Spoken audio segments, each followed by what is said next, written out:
We're live. NFL show. Let's do it. We're definitely not recording this right after the college football show, so no big deal there. Why didn't you guys change your shirts and your hats? Come on, guys. Yeah, no, I know. This is a professional show. It doesn't matter. We're recording early this week on Monday, November 11th. Dylan, start us off for the NFL show. Carter, you and I talked. We were on the NFL recap show that got released yesterday. Connor and Ben, I want to give you guys the opportunity to apologize for the Steelers Russell Wilson stuff. Anybody going to take me up on that? Connor, I don't want you to think I didn't see that bet you placed already and put it on action. Yeah, I don't want you to think I didn't see that. This brings me no joy. This is not easy to do. But the Pittsburgh Steelers this year have made me eat crow at every turn. And I cannot believe it. And I've watched all the Steelers games, and Russell Wilson looks like a legitimate starting quarterback. And coming into the year, even though he was hurt, there was the Fields versus Wilson, who's going to start, all that debacle. Either one of them, I was like, this offense is not going to look right. Like, the defense is going to be great per usual under Tomlin. Defense is going to be a calling card for them. But I just didn't think this offense could win them games or score enough points to compete with some of these teams. And I'm wrong. I'm willing to admit there we go. They've proved me wrong at every turn. And I think this past week was the last straw because, spoiler, I kind of like them this week. So I was wrong. I was wrong on the Steelers. Hand up. They're probably going to the playoffs now. All right, 2 for 3. Super Bowl contender? No, I will not say Super Bowl contender. Will not go that far yet. Okay, all right, I'll work on that. Ben, are we there yet? Yeah, I apologize, and I like Steelers money line this week. There we go. Look at that. We're all together, hand in hand, lockstep. Steelers, baby. Let's go. That's what I wanted to hear.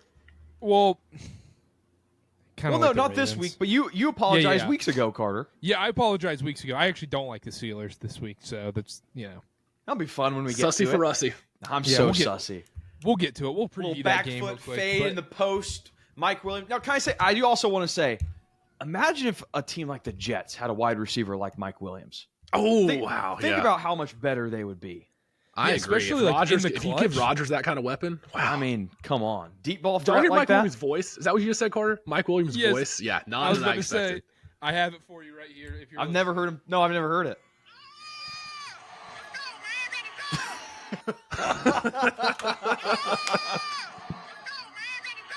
Let's go, man. Xavier Legette, all NFL wide receiver voice team. Mike Williams, Xavier Legette. I think that's it. That's all I got off the top of my head. Fluid situation. We'll get Fluid stats situation. Stats department on it. We'll get that done. We'll get that into you ASAP. Other thing, we talked about it a lot on the NFL show on Sunday, Monday, whenever that came out. Dylan, Connor, Ben, Caleb Williams might be the worst quarterback in this class. Rattler. That doesn't count. No, that doesn't count. Okay. Out of the Okay. first All right. rounders. The first rounders. Okay. Second rounders, So back half of the second round, third round. Everybody except Penix. Rattler. Yeah. Penix. I'm kidding. He doesn't count. But Yeah, an asterisk, but let me take you on a journey through Caleb Williams' season so far. I saw this stat on Twitter. Loved it. First 3 weeks looked horrible. Titans, Texans, Colts. Next 3 weeks, people were like, oh my God, he's progressing. He is doing so well. They beat the Rams. They beat the Panthers. They beat the Jaguars. You want to know the rankings of those 3 defenses? In pass defense DVOA, Rams are 26th, Panthers 31st, Jags 32nd, dead last. So I think it's maybe time to admit that Caleb Williams maybe wasn't progressing at hyperspeed like people were saying. Yep. And maybe it was a product of the horrible defenses he was playing, which, if I'm not mistaken, this show might have been all over. So Caleb Williams, yeah, he's looked like trash. I'm still not out on him as a legitimate starting quarterback in the league in the future, but people need to slow the roll, maybe pump the brakes, as Dylan Wilkerson would say on Caleb Williams, because he looked horrible. Yep. Isn't it interesting that a quarterback has trouble having success with a weak offensive line in his first year in the NFL? And bad coaching in a bad dysfunctional organization? Like, isn't that really, really weird that that's just what's going to happen?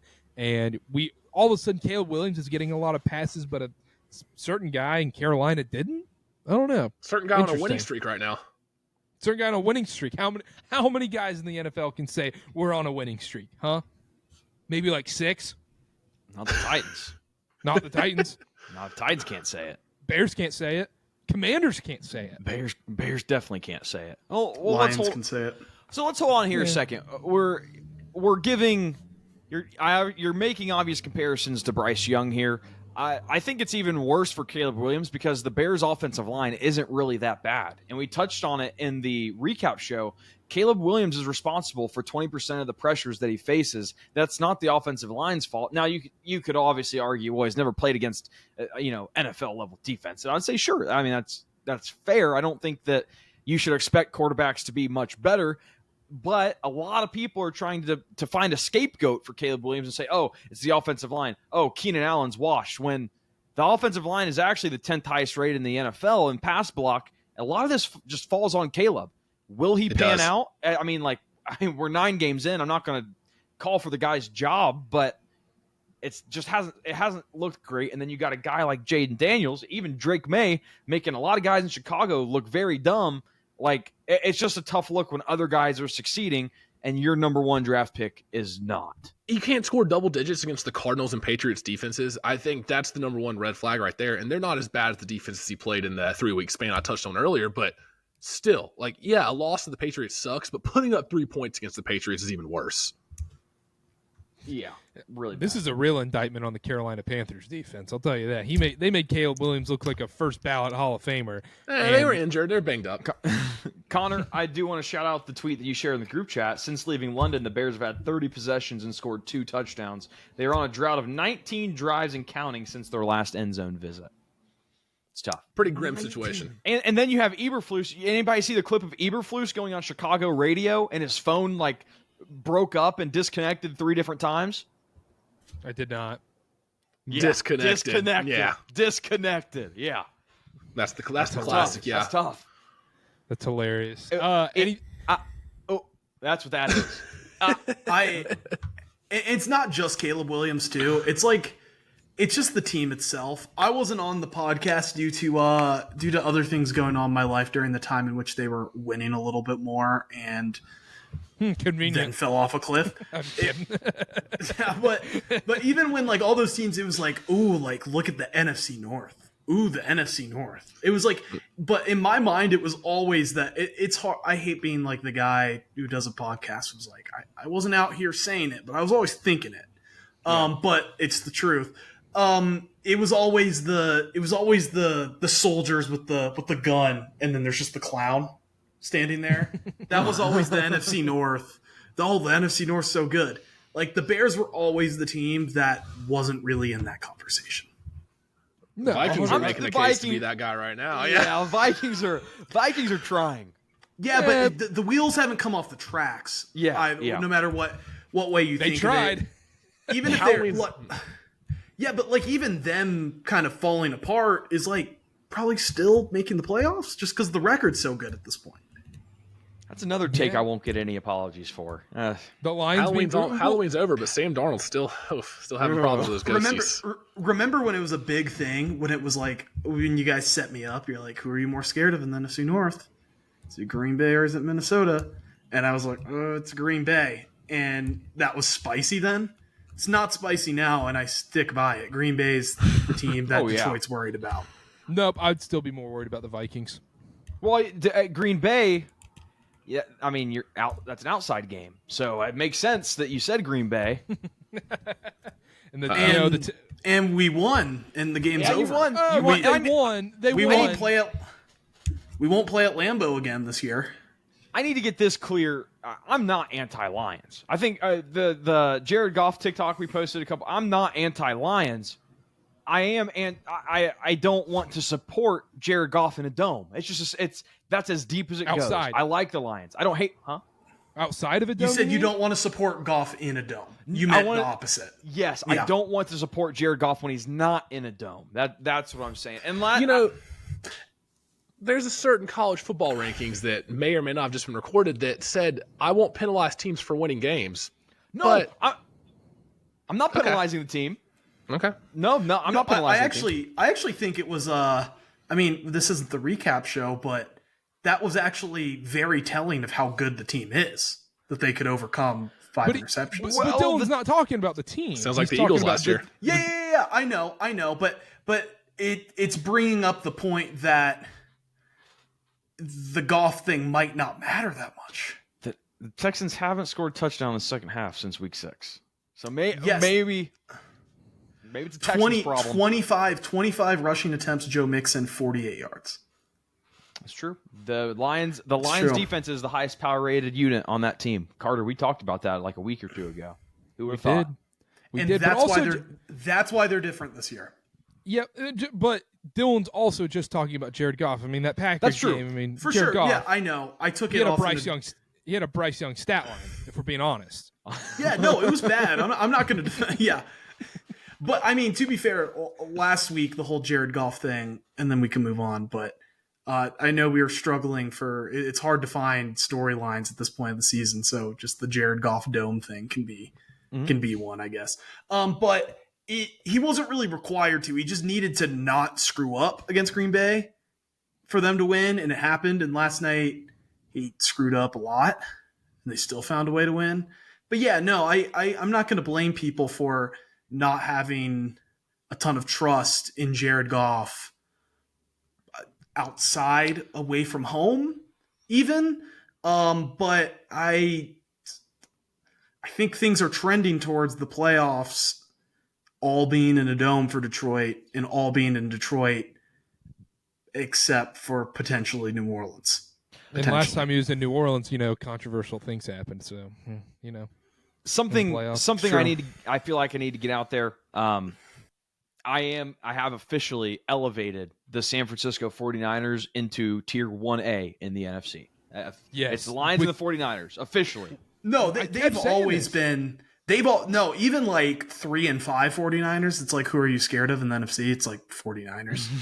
Like, I'm not sure if the Niners were ever 3 and 5, but my point stands, right? Like, they were always the biggest competition. I've seen some people have been throwing Philadelphia in there. I'm not buying that.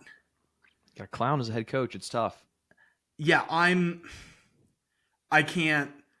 don't know. I just am kind of waiting for the other shoe to drop a little bit. They've got the talent. They've got close to Detroit and San Francisco level talent in my mind, but I do think the Lions and the 49ers have massive, massive coaching advantages across the board. We have dominated this opening period with Lions talk, but I do have. Sorry. No, it's not your fault. I do want to bring up this breaking news that's actually just a stat that came across my desk. Jared Goff has had 7 games in his career with at least 4 interceptions. His record in those games, 7-0. That's shocking. I might have gotten Goff, but it was Dov. It was Dov. How many? I might be getting Goff. Okay, I want to see how many of those were with the Rams, though. Yep. Because basically, maybe this is, you can call me unfair, unfair, whatever. First season Lions, first year and a half Lions, and before that, I just don't even really like, oh, here's a Ram stat. I'm like, I don't care. It's just like a totally different, it's like a different person entirely at this point. So, except maybe not. Last night, it's like, oh, maybe he does look like the Rams guy, but I digress. The other thing I wanted to bring up, Dylan, you briefly talked about them. The San Francisco 49ers are finally, with Christian McCaffrey, we've seen this everywhere Christian McCaffrey has been in his career. When he's out, the quarterback is so much worse. The team is so much worse. This dude is so freaking good. And now that he's back and now he's going to be fully healthy eventually, the 49ers are back where we thought they were. They are a Super Bowl contender. We freaked out way too much over this Christian McCaffrey thing, Connor. I'm with you on that. And that was always the caveat with the Niners, though, is can they be healthy? Are these superstars going to come back? Who's going to be playing for them? And you're right. With McCaffrey back, they're a totally different team. Although I will say Brock Purdy has looked less than inspiring this year as a whole. You can say he hasn't had his weapons, whatever you want to say. He did not step up and elevate this team like an elite quarterback would. That's what I'll say. Like a first-round quarterback would on like a 7th rounder, huh? Some would say. Some would say. Dylan, any thoughts on the Niners? I know you briefly talked about them. Yeah, we touched on it in the recap show. I think the win against the Buccaneers yesterday or 2 days ago when this comes out, you're going to see a field goal win. It took a last-minute field goal to win. You're going to have to keep in mind there are about three field goals that were missed. They outgained the Bucs by a ton, averaged 3 more yards per play. They were really solid in this game, and this is the perfect opportunity to people are going to see that score and think, oh, it was a close one. The 49ers and the Bucs kept it close. It was not that close. The 49ers looked so much better. So a good time to buy stock in them if you think there's anybody looking to sell after that win. And we'll especially see after the Rams-Dolphins Monday Night Football game. But let's start previewing some games. NFL, Thursday Night Football. I can't speak right now. Commanders at the Eagles. Eagles are a 3-point favorite. Dylan, this is kind of an anti-Dylan game as a whole. Yeah, I hate this game. I hate this game a lot because there are things that the Eagles do right, and I think they're going to have success against the Commanders in certain aspects, but I can't back the Eagles because their head coach is an idiot. And then the Commanders, their defense, I am not bought into, so it's like I can't take them. I might be looking for a player prop, maybe a single game like daily fantasy thing. The Commanders are really bad at stopping the run. They're allowing over 5 yards per rush, the second most, and you're going to take a guy like Saquon Barkley and put him up against this rush defense. I think that's just going to make for a really tough, really long day for the Commanders.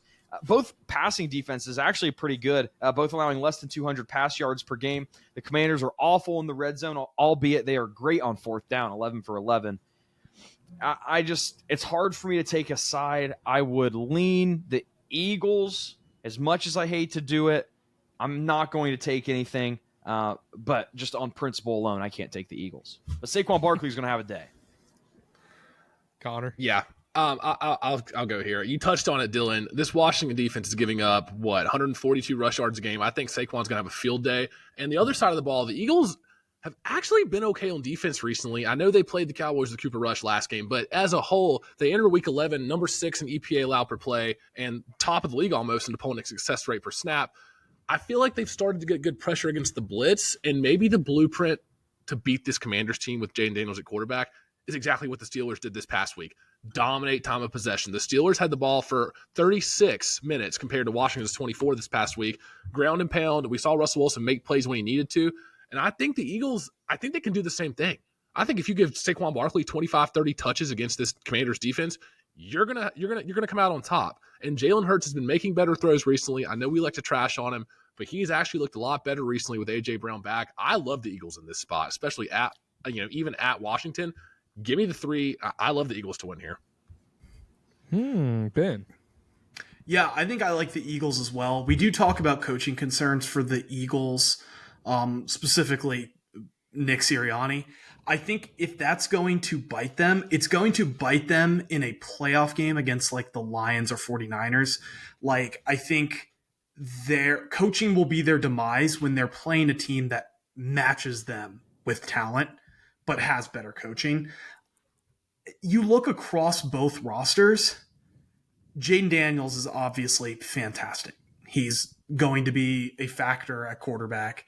He's going to keep the Commanders relevant for as long as he is there. At this stage of things, the Commanders are rebuilding. They're just sort of ahead of this rebuild right now. Like the Eagles, just across their entire rosters, the Eagles just have way more talent. And I think they're finally kind of coming together a little bit. I like the Eagles to win this game by, I'd say, a touchdown. I just think they're the more complete team right now. But if they do lose to Washington, it's because of coaching. But I don't anticipate that happening. Let me touch on this. We always talk about Jalen Hurts, and he was turning the ball over a ton the first few weeks. He did throw a pick against Dallas, but before that, he had no picks in his last 5 games. Before the Dallas game, his last pick was September 22nd at the Saints. So he's been taking care of the ball more, and that's the thing against this Commanders defense that we always like to talk about. I think the Eagles can get it done on the ground with Barkley and through the air. I have really hesitate saying this, but it might be a sell point on the Commanders for this week. Don't clip that off. I don't want angry fans coming at me, but I like the Eagles here. I'm back. I'm back. But big old butt here. Yeah. All right, Quinn. Kyle Lowry. Who have the Eagles really beaten outside of the Bengals? And we know what the Bengals defense really is. Outside of that, it's the Browns, it's the Giants, it's the Jaguars, which that somehow was a close game, and it's the Cooper Rush Cowboys. That's who they've played the last 5 weeks. I think but that's they've won. You play who's in front of you. They've won. They've at least looked the part. They've at least looked the part. A 28-23 win over the Jags and a 20-16 win over the Browns. You know? Who does the short week benefit more, though? A rookie quarterback in Jane Daniels or the Eagles?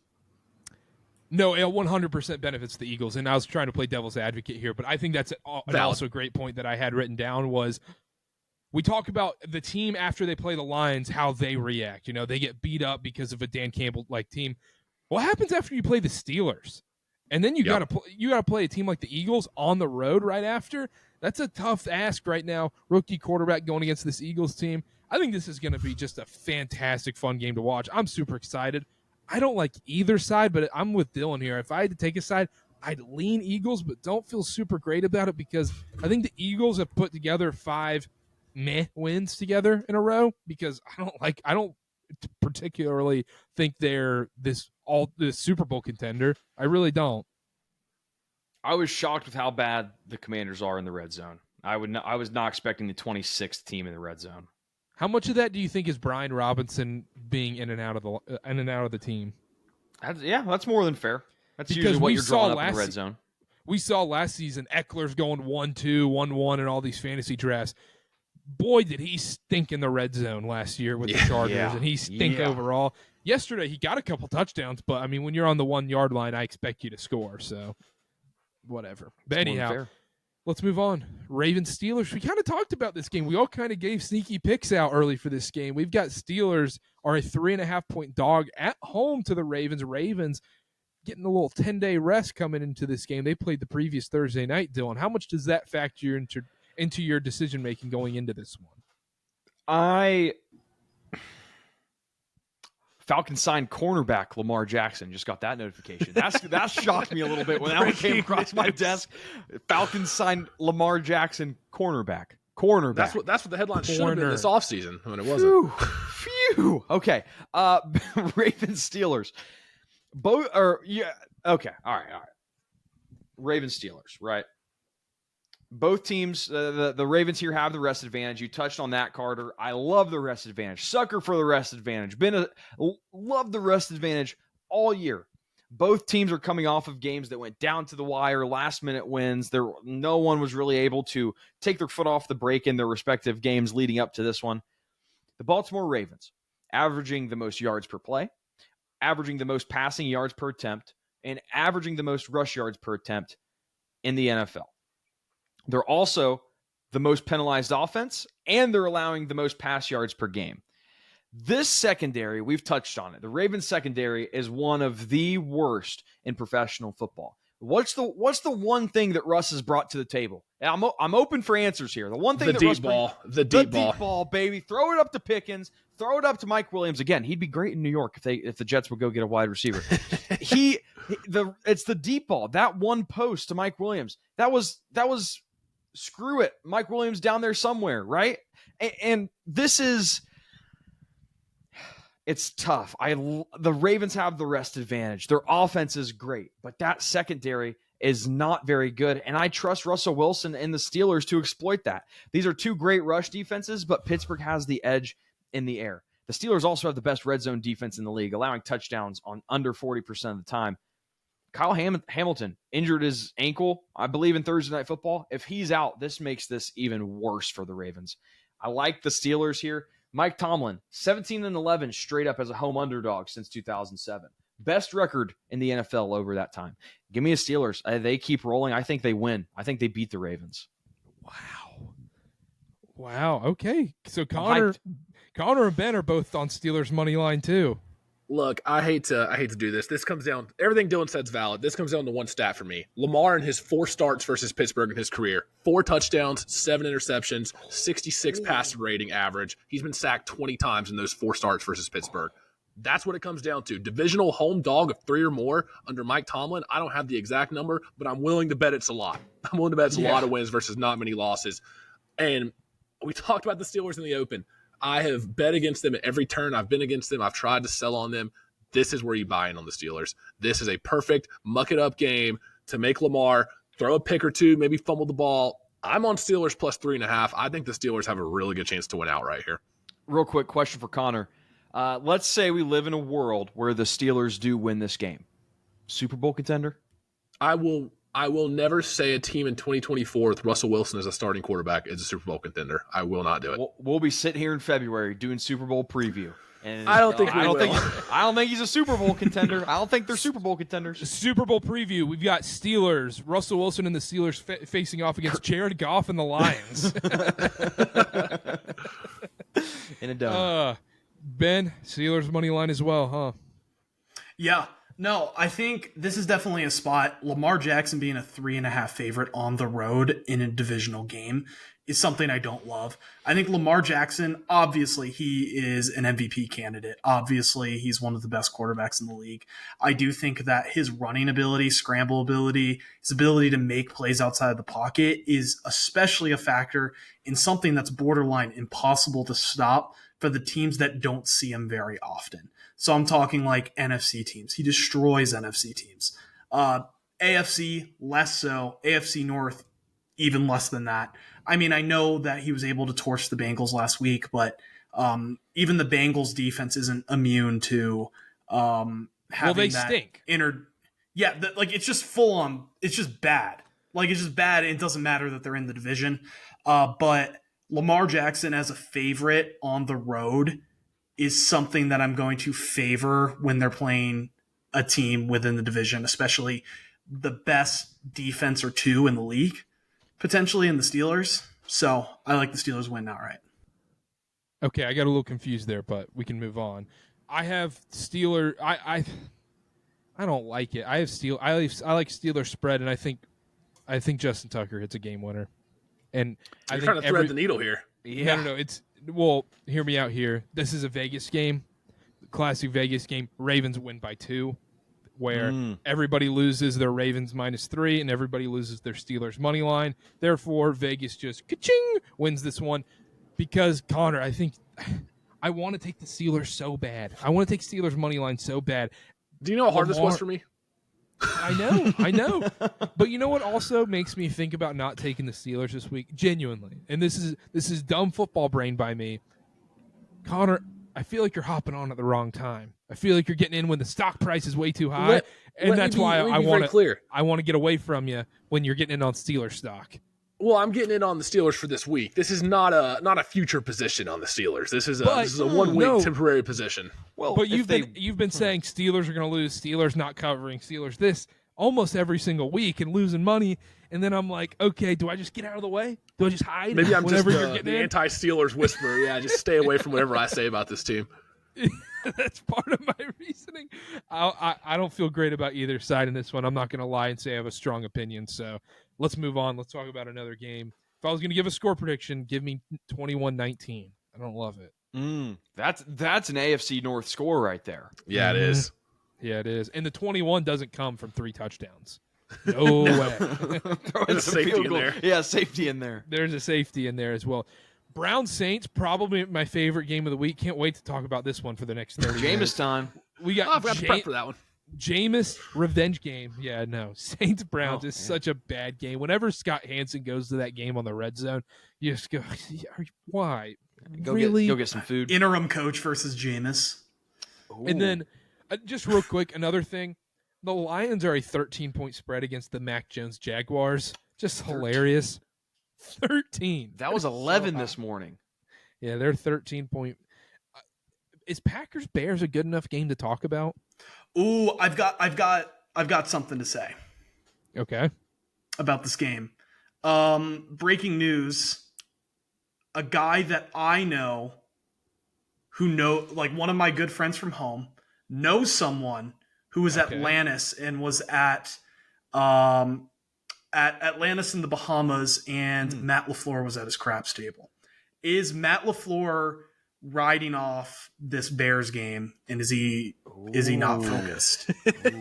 Is the question today? Was this today? No, I think it was this. I don't have an exact timeline, but I'm guessing it was this weekend because they were on a bye. Yeah. Yes, but is he not focused though? Did you see Caleb Williams play this weekend? You don't need an extra week to prep for that. My only the whole team could have gone to Atlantis. My only gripe with that is that he was playing craps and not blackjack. That's a little odd to me.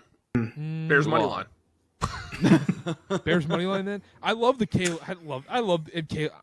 As a Panthers fan, I'm praying on Caleb Williams' downfall because, that trade, because it just that Caleb Williams Bryce Young trade is just looking like the Dwight Howard Andrew Bynum trade, Connor. Well, Andrew Bynum did play a snap or a play for Philadelphia. Oh man, a Caleb Williams Bryce Young quarterback matchup.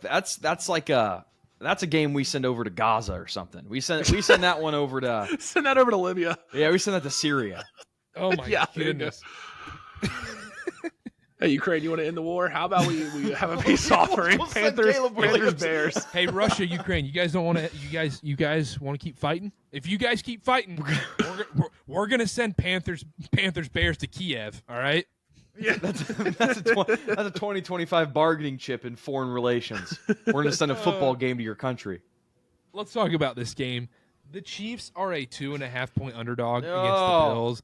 Chiefs on the road. The Chiefs have looked so shaky. They're like the Miami Hurricanes in college football. They're begging to lose a game. They are so close to losing a game. No way this team goes undefeated. I don't see a world where this team goes undefeated. The Bills are a 2.5-point favorite. Connor, you never bet against Mahomes as an underdog. We've been doing this show for 3.5 years, and every time I want to bet against the Chiefs when they're a dog, I'm like, oh, look at the Bills, they're exciting, and oh, this is the week. I won't do it. I mean, we gave this, they were underdogs to who? San Francisco earlier this year, and we talked about all the stats about Andy Reid coming off a bye and whatever. Mahomes is an underdog, is now 11-3 straight up, 12-1-1 against the spread. Best marks in the Super Bowl era in the NFL.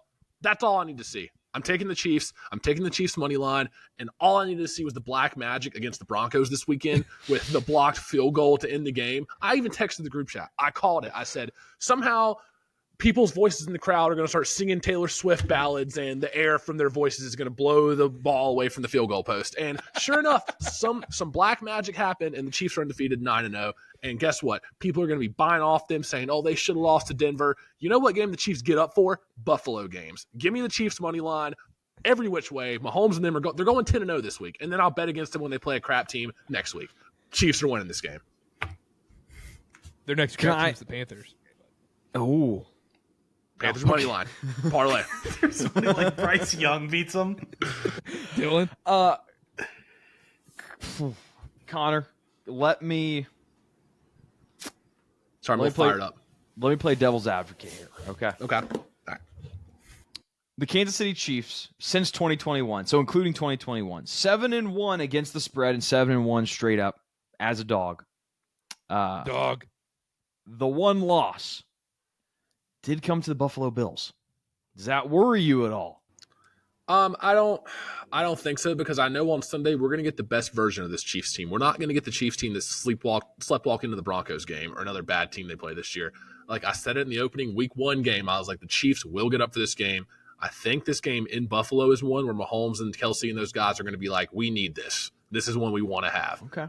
It could be a personal vendetta for whatever moving forward, confidence boost. This is a game they're going to want to have, and I think they're going to come out firing. Okay. Let me make a case for the Bills. Are we okay with that? Can I make a case? Please. Let me make a case. The Chiefs... I don't have to. I got Chief stats, too.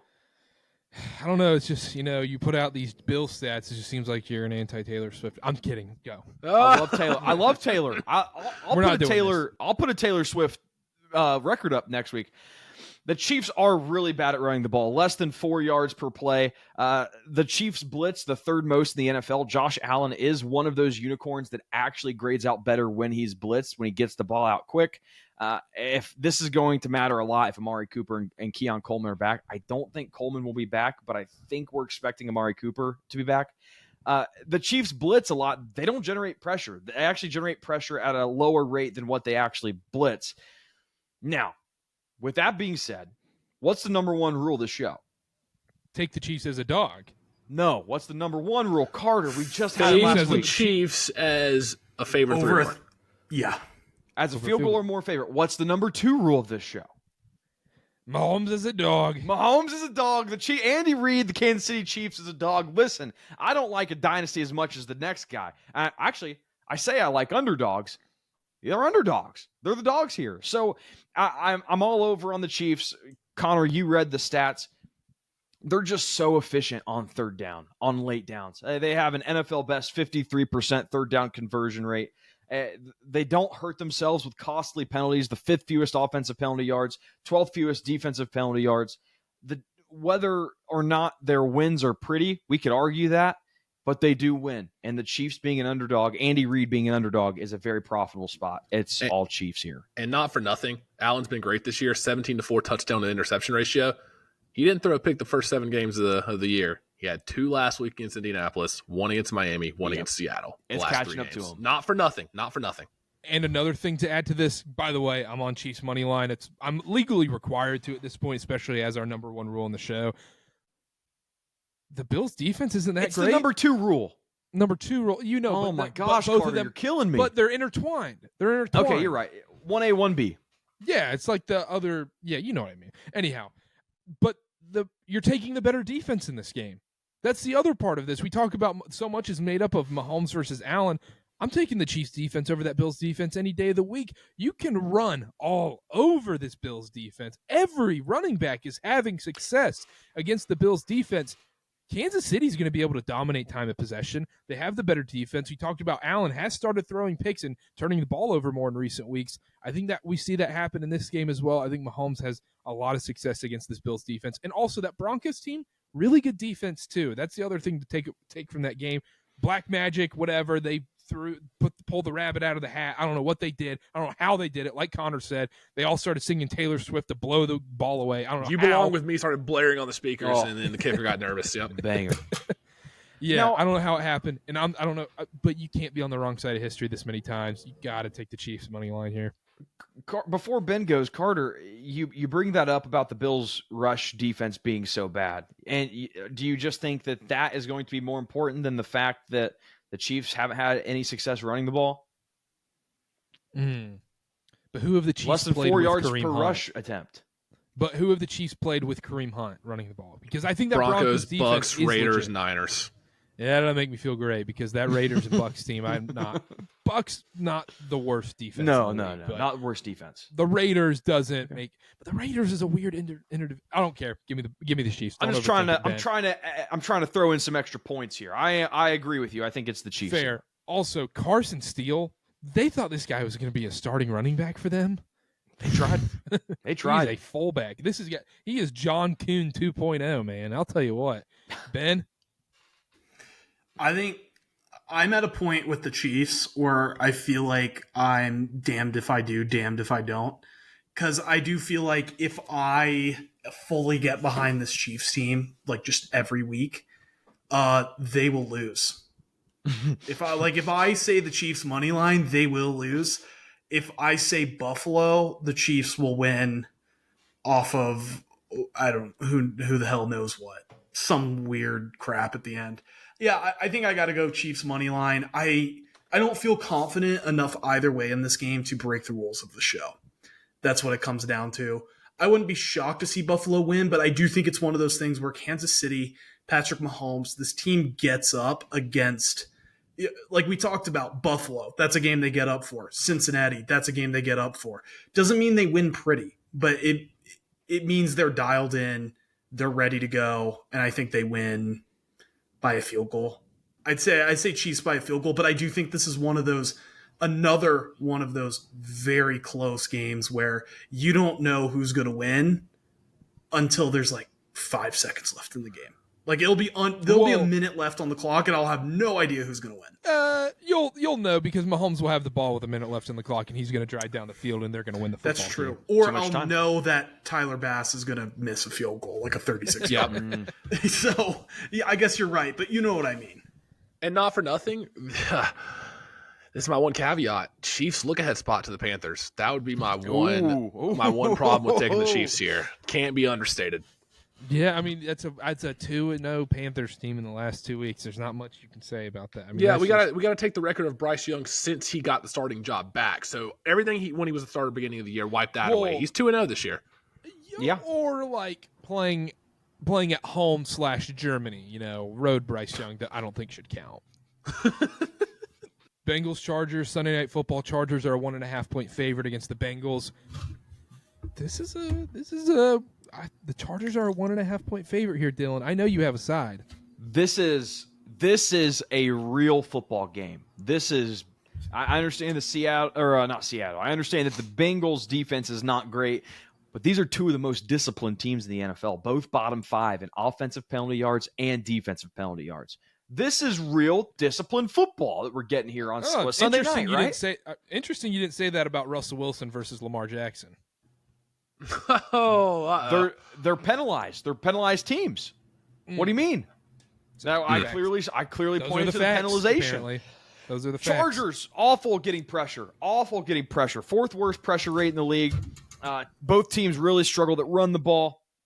The Bengals are allowing the 4th lowest third down rate and 2nd lowest red zone conversion rate. But the Chargers allowing the 4th best third down rate and 2nd best red zone rate. I say that switch. So the Chargers is good on defense. The Bengals is bad on defense. Sometimes you get the best and the worst mixed up. Chargers. It's easy, guys. Chargers. Just Chargers. Jim Harbaugh. Jesse Minter defense. Chargers. No. Karter, you want to go or you want me to go? I'll go real quick. I just want to ask Dylan a question. Question for Dylan Wilkerson, Karter from the KarterKast here. Yes. What do you make of the Bengals having a rest advantage against this Chargers team? And you can say the game is in Los Angeles, but the Chargers really don't have any fans. It's going to be mostly orange in that crowd. Do you take any stock into that? Well, at first we were really excited to be in the Big 12, but not so much anymore. Yeah, so that's Good start. No. Listen, the Bengals defense is really bad. That's just what it comes down to. And I can point to stats. I went over a couple of them there with third down conversion rates, red zone conversion rates. The game plan for the Chargers is very simple. The defenses look great. A stat just came across my desk. I don't know if I'm going to be able to find it. Yes, I will. Jesse Minter's Chargers defense is just the 4th unit since 1990 to hold their first 9 opponents to 20 points or less. Okay. That was just my question. Bengals going to ruin that? Connor. All right, my turn. Yeah. Dylan, you read off all the Chargers' defensive stats. Red zone stat looks great. Looks great. Offenses they've played since their bye in week 5. Titans, Browns, Saints, Cardinals, Broncos. Who's the best quarterback out of that group? Kyler Murray. That's the best quarterback they've played. Joe Burrow has thrown 9 touchdown passes and over 1,000 yards in the last 2 weeks.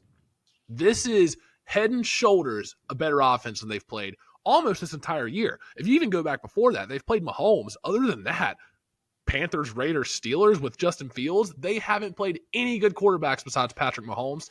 I think Joe Burrow is going to put on a field day. I think they've scored 34 and 41 the last 2 weeks. You can read me off all the Chargers defensive stats in the world. They haven't played any good offenses. They've yet to play an elite quarterback like Joe Burrow since their bye week in week 5. So I love the Bengals here. I think they went outright. Chargers 4th rated passing unit. How did the Bengals stop them? How did the Bengals stop them? Well, the Broncos are a fine defense. Actually, I would say a good defense. Okay, valid. But I'm more – the Chargers might be able to score on the Cincinnati team. That's fine. But I feel like Cincinnati's going to be putting up 30-plus on this Chargers team. That would be my argument. It's not, the Bengals defense is going to win this game. It's that they're going to score too many points, and Harbaugh and Herbert aren't going to be able to keep up. Okay. It's the first time I think we've disagreed this show. I love it. I love it. Give me the Bengals. Give me the Bengals here. They're making the playoffs. That's true. Gross. That is true, Connor. Yeah, I agree so much with both of what you guys said because the Chargers, they really haven't played anybody, if we're being honest.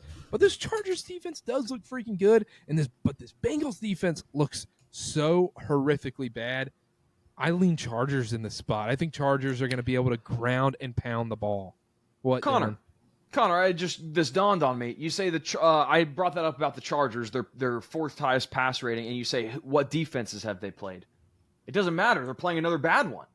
No, that's valid, and that's why my argument. I thought you meant the other way around, but my whole argument was that the Bengals offense is going to put up too many points for the Chargers to keep up. They might be able to score on this Bengals defense. They probably will, actually, which maybe we just take the over and call it a night.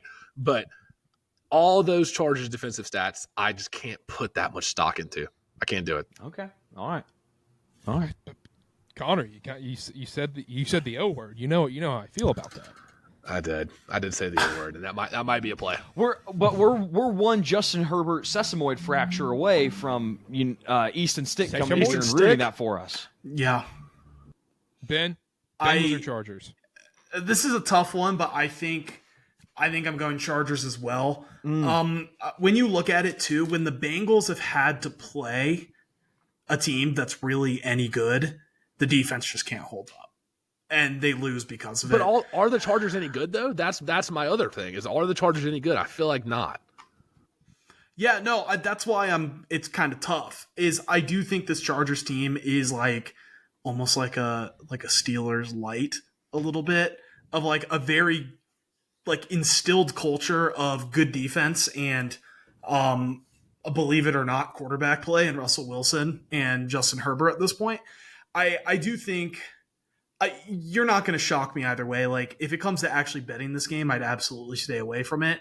But I do think I lean Chargers just in the fact that I don't think the Bengals will be able to stop Justin Herbert. I think this is a spot in which Justin Herbert starts to cook, and he's able to win that way. But at the same time, my confidence level is at like a 4 because Justin Herbert should have been able to cook the Cardinals, and they scored 15 points there. But they were able to hold the Cardinals to 17 points, which is pretty good because Kyler Murray's been sneaky very good this year. So I'm going to say the Chargers win a close one. But I think we'll know pretty quick who's going to win. If this game is kept lower scoring, like offense is looking clunky at the beginning, I think things are looking like they're going in the Chargers' direction. But if you just see Herbert and Burrow go up and down and score a few touchdowns, maybe you're like, okay, Joe Burrow gets the ball last. Yeah. Chargers lose this game because the defense isn't holding up. And yeah, but I could see it going anyway. I'll lean Chargers here.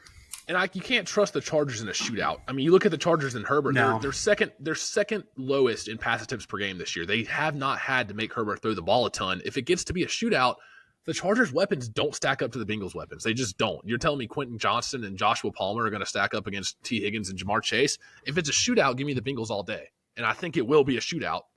So I just can't trust the Chargers in this spot. I agree with you there. I think that's a great point, but I'll still lean Chargers. I think Chargers get it done on the ground more. It's fine. Yeah. It's fine. It's fine. I'll be on my own. I'll be on my own over here, guys. It's cool. Oh, I took a real hard stance in this game. It's real. You did. You planted your flag.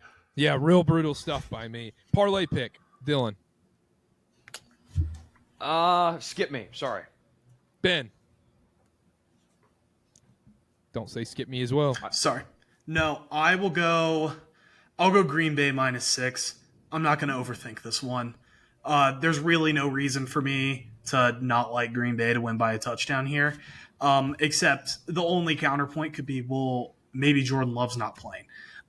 Malik Willis wins this game by a touchdown. So I like Green Bay.